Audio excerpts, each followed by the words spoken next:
વલસાડ લોકસભા મત વિસ્તારમાં આવતી વાંસદા વિધાનસભા બેઠક આમ તો કોંગ્રેસનો ગઢ ગણાય છે, પરંતુ લોકસભા ચૂંટણીમાં વાંસદાના મતદારોના મત મેળવવા ભાજપ દ્વારા એડી ચોટીનું જોર લગાવવામાં આવી રહ્યું છે। વાંસદાના અંતરિયાળ ગ્રામ્ય વિસ્તારો સહિત ઘર ઘર સુધી પહોંચી ભાજપ કાર્યકરો મત મેળવવા માથામણ કરી રહ્યા છે। ત્યારે વલસાડ લોકસભા બેઠક પર ભાજપના ઉમેદવાર ધવલ પટેલ વાંસદા વિસ્તારના ચૂંટણી કાર્યાલયનો આરંભ કરવામાં પહોંચ્યા હતા।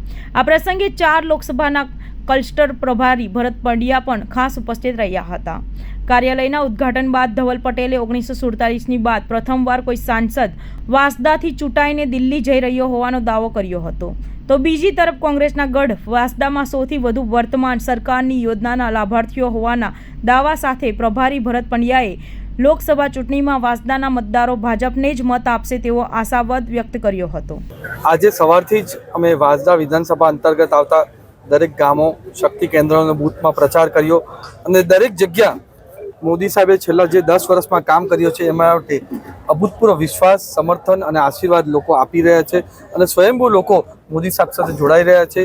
અને આ વાતાવરણ જોતા એક વાત નિશ્ચિત થઈ ગઈ છે કે મોદી સાહેબ ત્રીજી વાર 400 સીટ સાથે પ્રધાનમંત્રી બનવાના છે।